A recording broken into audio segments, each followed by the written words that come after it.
Battlefield 6 is undergoing the franchise's biggest playtest ever to prevent, well, Battlefield 2042. Tom Henderson over at Insider Gaming tells us all about it, as Battlefield players have had a reasonably tough time with the franchise these past few years. 2018's Battlefield 5 launch was a disaster, but 2021's Battlefield 2042 was worse, pushing a lot of Battlefield fans away from the franchise. But now, with just a year under the next major installment in the Battlefield universe set to release, EA and DICE have a lot of making up to do. Officially, EA has said all the usual buzzwords you'd come to expect in its financial calls to promote the next game, from innovation to groundbreaking. In an interview with IGN earlier this year, the head honcho Vince Zampella confirmed Insider Gaming's past reports that the franchise was taking a back-to-the-roots approach with 64 players, all-out destruction, and a modern setting. It all looks promising on paper, yet the scars of the past still burn today with its community, and the fans of the franchise are still apprehensive about the future. Considering that the franchise's last two blunders, it's understandable, but this time EA and DICE seem to be all in on ensuring it doesn't happen a third time. On a funding front, the next Battlefield has the most resources in the franchise's history. 4 studios are currently working on Battlefield: DICE, Motive, Criterion Games, and Ripple Effect.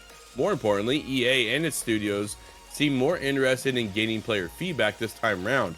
Of course, it's not uncommon for games to have playtests during development.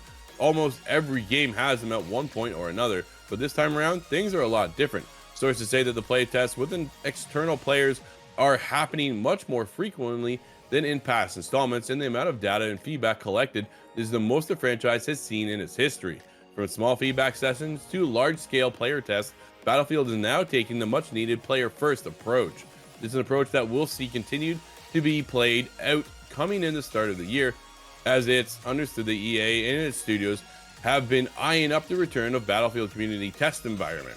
Michael, what are your thoughts on this one, buddy?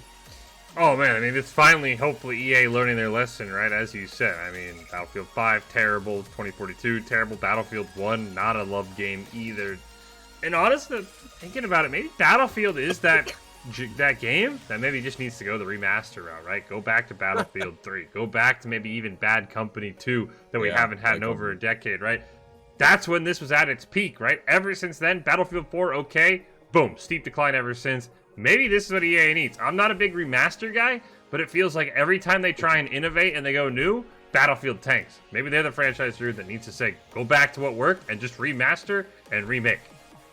Yeah, stop producing one every year. I think that's the other side of it too, right? Let's scale back a little bit. If it takes you a couple years to produce one, then take the time it needs, right? That's the biggest thing. You got to cook on it, and that's the thing. And then listen to your players. Make sure you put out a great game, because Battlefield is just a tainted franchise right now.